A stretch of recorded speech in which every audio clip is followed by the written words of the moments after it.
আজ আমি শীতকালীন সবজি রান্না করব। তার জন্য ফুলকপি, সিম, আলু, গাজর কুচি করে কেটে নেব। তারপর ভালোভাবে ধুয়ে নেব। এবার কড়াইতে তেল দিব।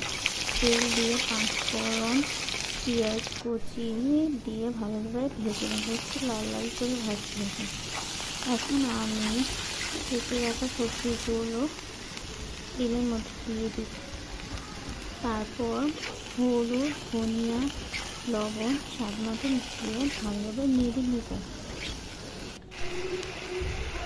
আমি কাঁচামরিচ কেটে সবজির মধ্যে দিয়ে দিব। তাতে একটু ভালোভাবে নাড়তে হবে। সবজিটা হয়তো 10 থেকে 15 মিনিট সময় লাগছে।